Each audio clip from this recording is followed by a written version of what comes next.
Here is a question. Read it carefully and think about the answer. Let us solve it step by step.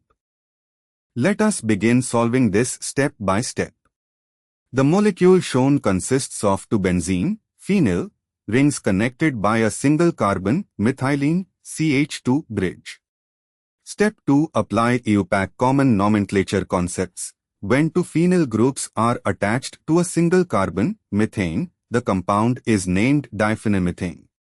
The parent chain is methane, one carbon, and two phenyl substituents are attached to it, giving the name diphenylmethane.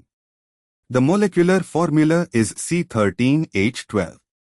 Step 3. Confirm the structure pH. CH2 pH has no additional substituents, no double bonds outside the aromatic rings, and no heterotones, perfectly matching diphenylmethane. No other name applies here. It is not benzophenone, which would have AC is equal to O, not stilbene, which would have AC is equal to C, and not fluorine, which would be a fused ring system.